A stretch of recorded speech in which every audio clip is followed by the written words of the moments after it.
Todos encontraram? Diz assim a palavra do Senhor: E vos vivificou, estando vós mortos em ofensas e pecados, em que noutro tempo andastes segundo o curso desse mundo, segundo o príncipe das potestades do ar, do espírito que agora opera nos filhos da desobediência, entre os quais todos nós também antes andávamos nos desejos da nossa carne, fazendo a vontade da carne e dos pensamentos, e éramos por natureza filho da ira, como os outros também o é. Mas Deus, que é riquíssimo em misericórdia, pelo seu muito amor com que nos amou, estando nós ainda mortos em nossas ofensas, nos vivificou juntamente com Cristo. Pela graça sois salvos.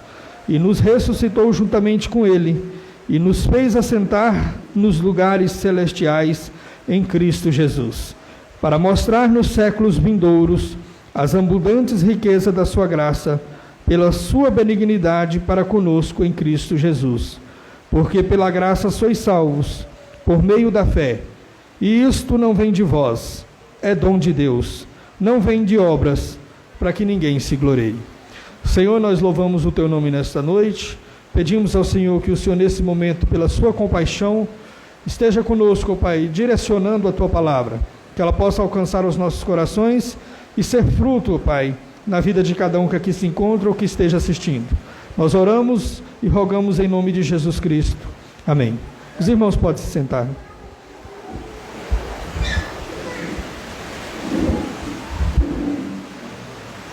Irmãos, esse é um texto bastante conhecido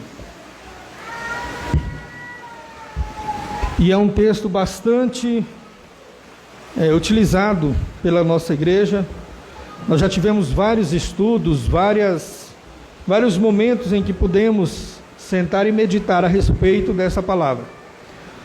E hoje eu quero trazer aqui a respeito de algo que tem, de uma certa forma, me trazido um incômodo, que eu tenho visto muita confusão e às vezes muita falta de conhecimento mesmo em relação à fé reformada, ao que nós cremos aqui nessa igreja, ao que nós pregamos aqui nessa igreja.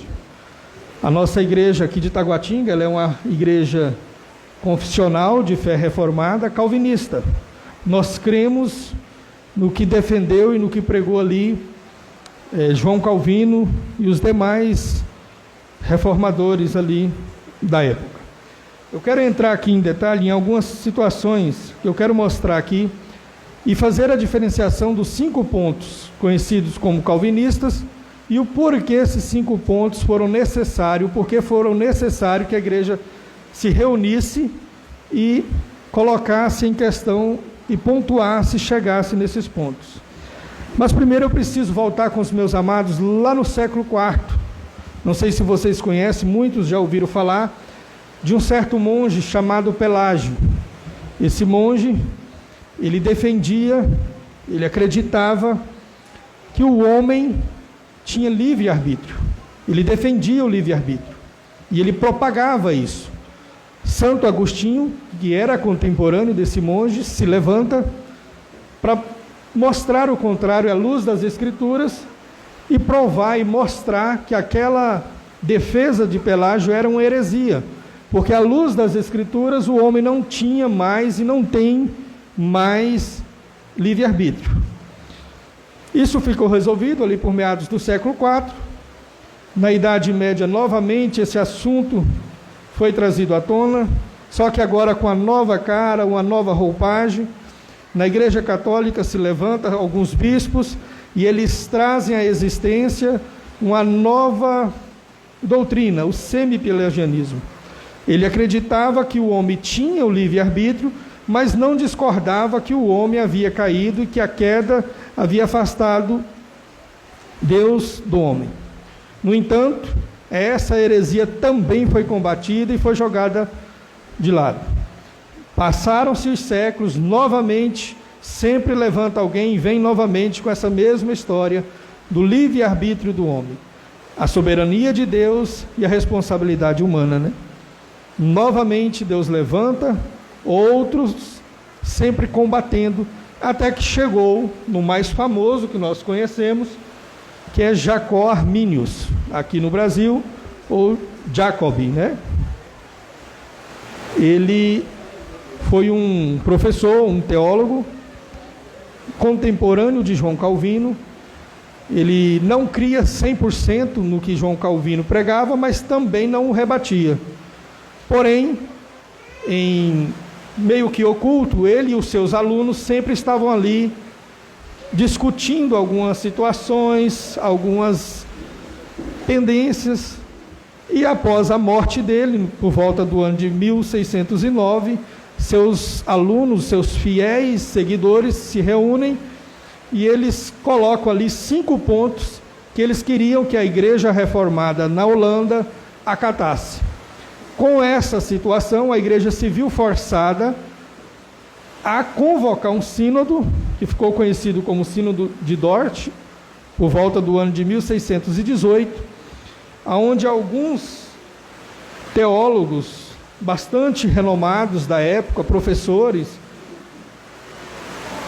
se ajuntaram. Foram cerca de 84 membros, 18 representantes seculares, dentre eles 27 delegados da Alemanha, Suíça, Inglaterra e outros países da Europa.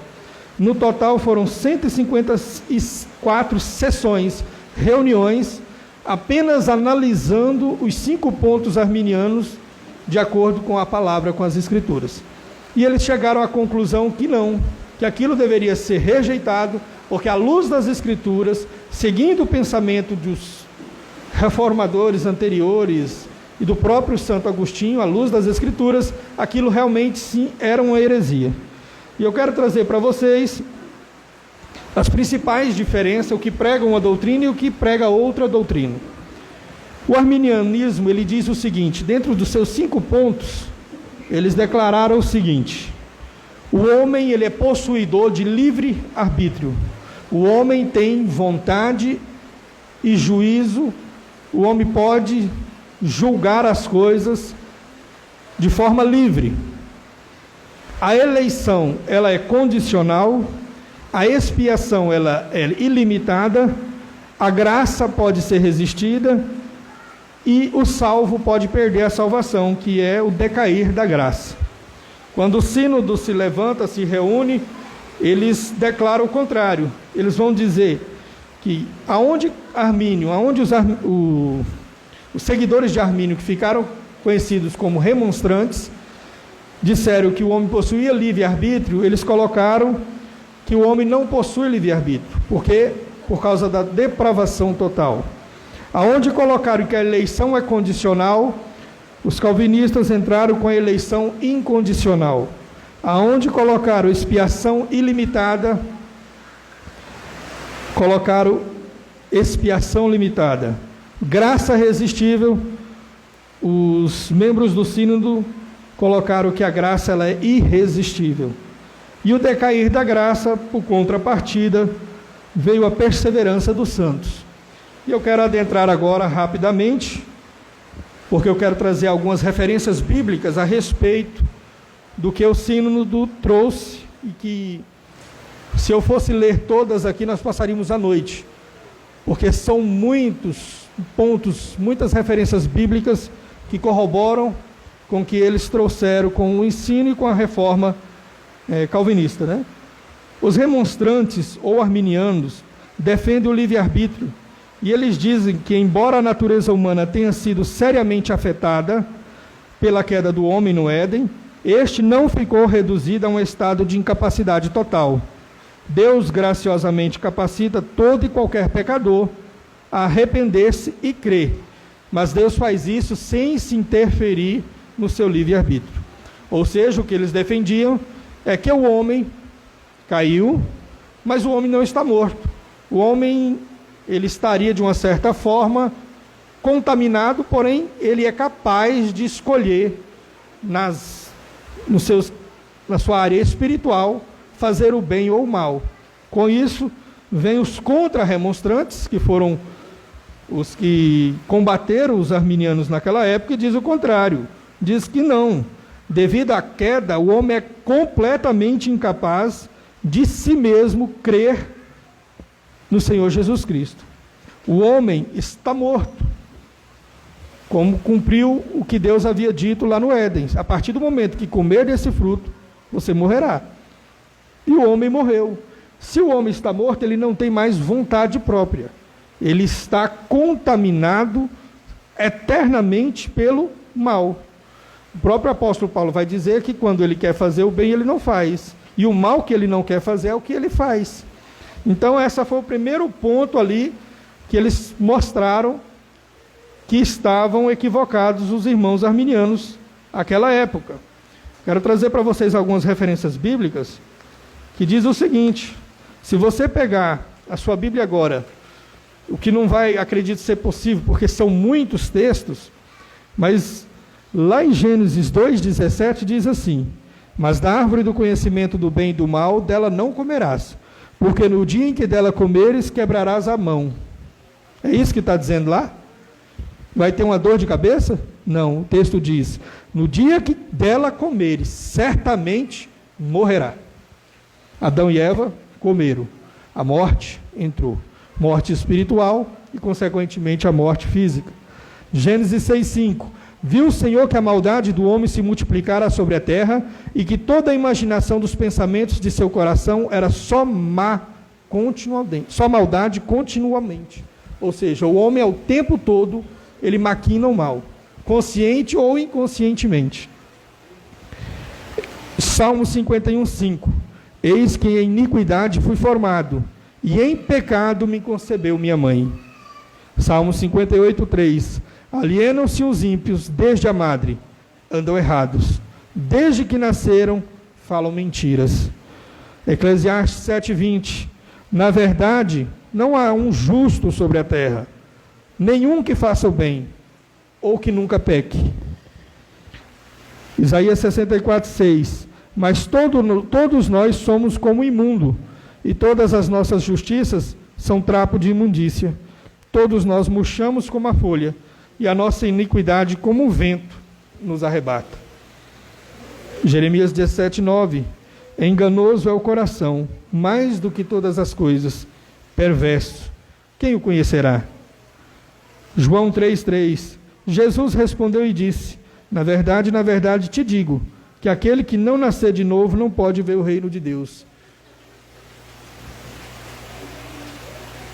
João 3,36: aquele que crê no Filho tem a vida eterna, mas aquele que não crê no Filho não verá a vida, mas a ira de Deus sobre ele permanece. João 8,43: por que não entendeis a minha linguagem? Por não poderdes ouvir as minhas palavras.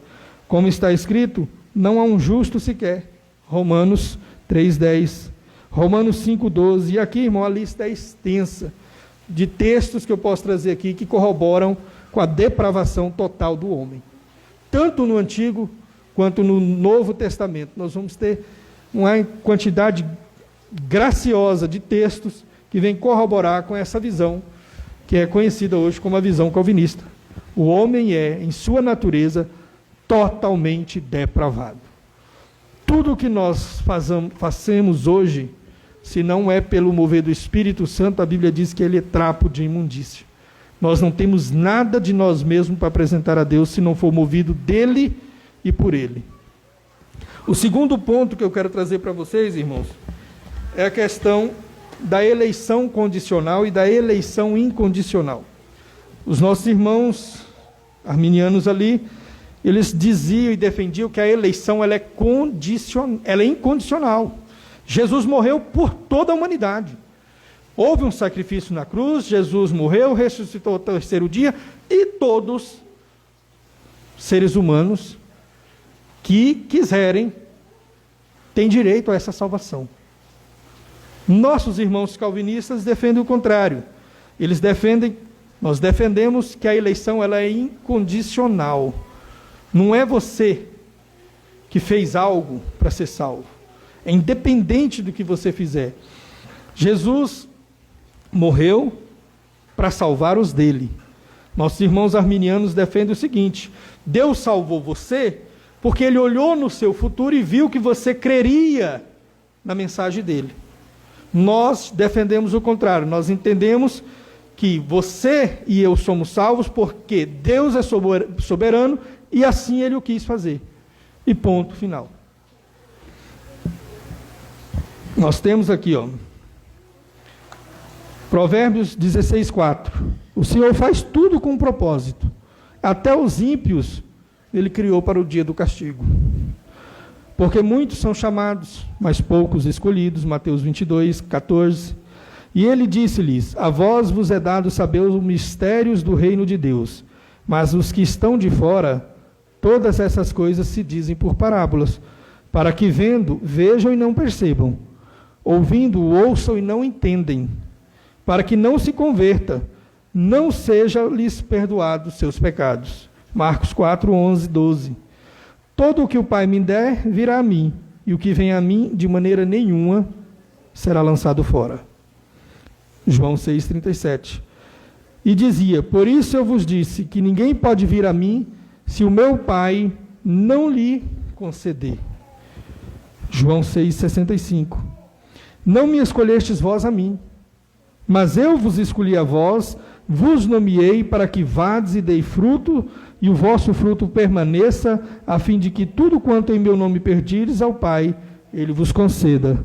João 15:16. E os gentios, ouvindo isso, alegravam-se e glorificavam na palavra do Senhor, e creram. Quem creu? Todos quanto estavam ordenados à vida eterna. É um dos textos assim que eu acho mais gracioso nessa passagem, é Atos 13:48. Quem creu? Aqueles que estavam ordenados. Em algumas versões diz predestinados para a vida eterna. Porque os que dantes conheceu, também os predestinou para serem conforme a imagem de seu Filho, a fim de que ele seja o primogênito entre muitos irmãos. E aos que predestinou, a estes também chamou. E aos que chamou, a estes também justificou. E aos que justificou, a estes também glorificou. Romanos 8, 29 e 30.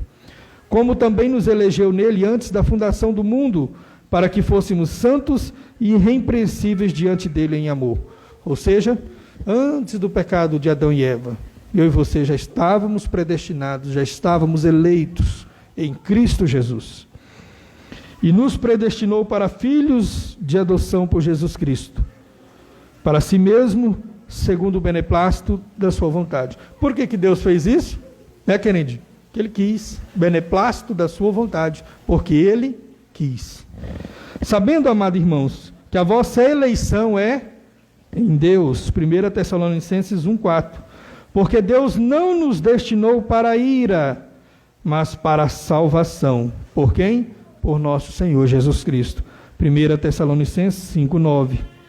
E uma pedra de tropeço e rocha de escândalo para aqueles que tropeçam na palavra, sendo desobedientes para os que também foram destinados. Aqui Pedro vai trazer que Cristo é uma pedra de tropeço para quem? Para os filhos da perdição, para aqueles que foram destinados à desobediência. 1 João 4,19, nós o amamos, porque Ele nos amou primeiro. Ou seja, você só está aqui hoje, porque um dia o Espírito Santo gritou alto em seu coração. E o chamado dele, como vocês vão ver aqui um pouquinho mais para frente, é irresistível. A graça, ela é irresistível. O terceiro tópico que nós vamos analisar aqui é exatamente a redenção universal ou limitada e ilimitada, que a gente acabou de falar aqui. Jesus morreu, salvou quem Ele havia predestinado, aqueles que o Pai havia determinado que Ele salvasse. Isso no passado, no presente e no porvir. Todos os eleitos do Senhor Jesus Cristo já foram comprados, já foram lavados. Ah, mas ele está lá no mundão, mas Jesus vai encontrá-lo. Por quê? Porque ele vai com a graça irresistível, o mover do Espírito Santo. Nós vamos ver aqui a pessoa as três pessoas da Trindade trabalhando juntamente. Deus predestinou, o Filho morreu e o Espírito Santo convence o pecado do homem, o homem do pecado e da justiça. O quarto tópico que nós vamos falar agora sobre essa diferença entre os nossos irmãos calvinistas e arminianos é a questão da obra, da graça do Espírito Santo, que os arminianos dizem que não, que ela pode ser resistida. Minha irmã, o Senhor está falando contigo. Não, eu não quero hoje. Minha irmã, aceita Jesus? Não, não vou hoje não. Meu irmão, não vou hoje não. Pelo contrário, os nossos irmãos calvinistas vão dizer que não. Eles vão nos mostrar duas formas de chamado. O chamado universal, que é a palavra sendo pregada, e o chamado pessoal, que é quando o Espírito Santo grita no seu coração. Que eu creio que todos tenham passado por essa experiência, aquele momento em que a sua vida foi virada de cabeça para baixo, em que você entendeu a necessidade de um Salvador, a necessidade da salvação em Cristo Jesus, e você ali foi transformado e entrou num processo de santificação, que a Bíblia diz que sem o qual ninguém verá Deus. Mas até isso é o próprio Espírito Santo, através da eleição em Cristo, que vai trabalhando no meu e no seu coração no decorrer da nossa caminhada. O Espírito chama internamente todos que são externamente chamados pelo convite do Evangelho. O Evangelho foi pregado, o Espírito Santo agora faz o que ele tem que fazer. Muito se confunde, então se eu sou eleito, se eu sou predestinado, se existe essa eleição, essa predestinação, por que pregar o Evangelho? Primeiro, porque Jesus mandou pregar. Ide por todo mundo, pregar o Evangelho a toda criatura. Isso é uma ordem. Ponto. Segundo, através da nossa pregação, é o chamado universal, é a exposição da palavra que vai fazer com que o Espírito Santo toque o coração do ímpio, toque o coração do perdido, e ele alcance a misericórdia do Senhor em Cristo. Um outro ponto que há de divergente entre os nossos irmãos é a questão da permanência ou não da sua salvação. Os nossos irmãos acreditam que não, que a sua salvação você pode perdê-la. Se você, por algum motivo, por alguma razão, não permanecer ali naquele caminho, você perderá a sua salvação. O sacrifício de Cristo terá sido em vão. Nós, calvinistas, acreditamos o contrário. Acreditamos que não, que é impossível aquele a quem Jesus salvou se perder. E nós temos textos bíblicos que corroboram com a nossa visão. Então, meus irmãos, quando você pega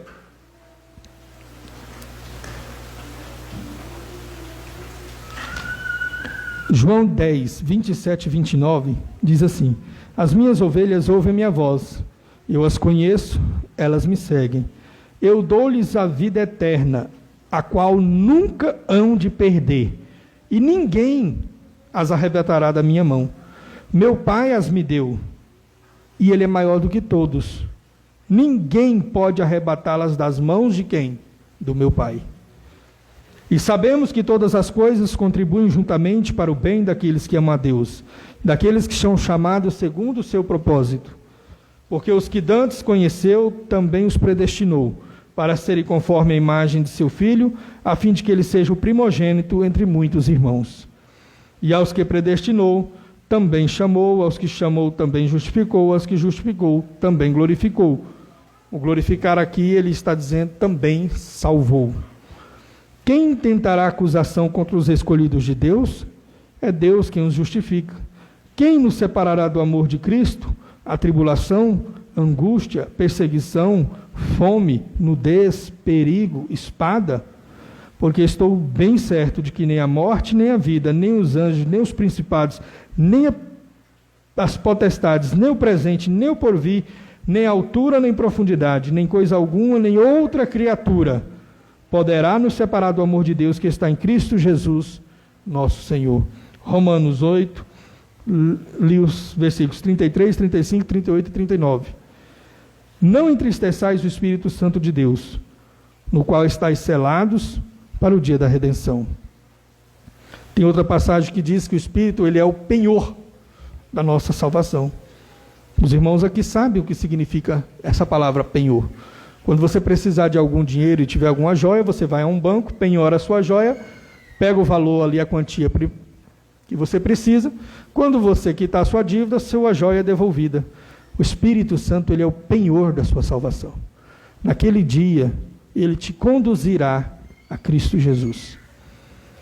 tendo por certo isto mesmo, que aquele que em vós começou a boa obra, a aperfeiçoará até o dia da volta de Jesus Cristo. Filipenses 1, 6. Mas fiel é o Senhor, que vos confirmará e vos guardará do mal. 2 Tessalonicenses 3:3. Portanto, pode também salvar perfeitamente o que por eles se chegam a Deus, vivendo sempre para interceder por eles. Porque com uma só oblação aperfeiçoou para sempre os que serão santificados. Sabendo que todo aquele que é nascido de Deus não peca, mas o que de Deus é gerado conserva-se a si mesmo e não é tocado pelo maligno. Então nós temos vários textos, irmãos, que nos mostram a respeito da salvação. Se você pode ou não perder a sua salvação. Pela palavra do Senhor é impossível que você, eleito, regenerado, perca a sua salvação. Você pode até ser a ovelha negra do aprisco. Mas lembre-se, o bom pastor, ele quebra e coloca no lugar a ovelha que for desobediente. Ele não vai deixar que você faça o que você quer da sua vida. Uma vez que Cristo pagou um preço alto, Cristo morreu, ressuscitou pela minha e pela sua salvação. Se você parar para pensar, do jeito que as coisas estão, se você olhar olho carnal, hoje vai mais pessoas para o inferno do que para o céu.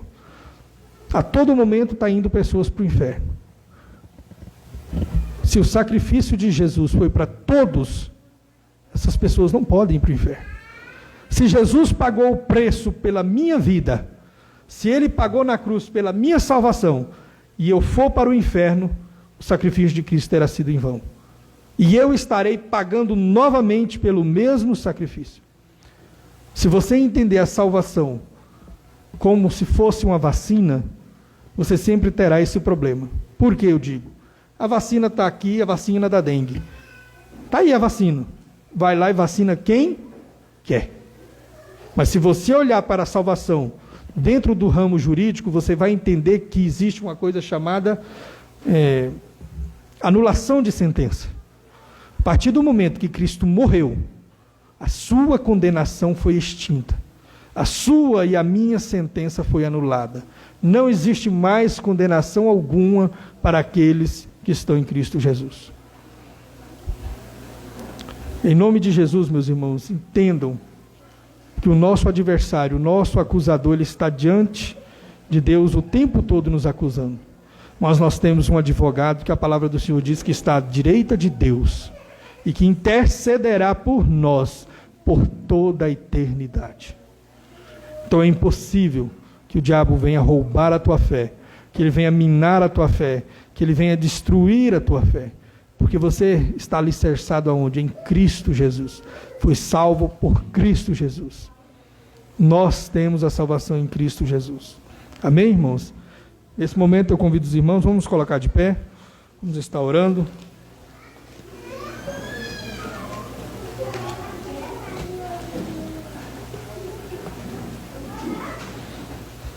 A mensagem hoje ela foi mais curta,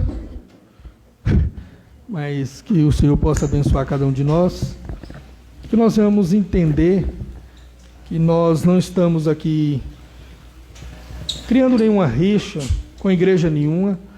Nós, graças a Deus, entendemos que Deus ele vai trazer todos aqueles que Ele predestinou, que independente de placa de igreja, o Senhor vai salvar os seus. Nossos irmãos arminianos creem dessa maneira, nós cremos de outra maneira, mas estamos aqui nesse mundo e estamos passíveis de todas as perseguições possíveis pelo nome do Senhor Jesus Cristo. Amém? Soberano Deus, nós louvamos o Teu nome, bendizemos o Senhor, agradecendo ao Senhor pela oportunidade que nos é concedida. Obrigado pela Tua palavra, que o Senhor venha nos abençoar por ela, que ela venha encontrar terra fértil em nosso coração. E que o Senhor possa ser o descanso e o refúgio eterno, e que possamos, ó Pai, entender que Cristo morreu, que o pecado foi pago, e que sempre, ó Pai, que chegarmos diante de Ti, não encontraremos o véu que separa o homem de Deus, porque Cristo rasgou, ó Pai, de alto a baixo. Então nós temos a convicção e a certeza de que todos os nossos pecados, passados, presentes e os do futuro, já são perdoados em Cristo Jesus. Então, ó Pai, nos conduza a um arrependimento sincero e verdadeiro, para que possamos desfrutar, ó Pai, dessa salvação, desse privilégio, ó Pai, que só os eleitos, só os teus, ó Pai, têm. Em nome de Jesus oramos. Amém.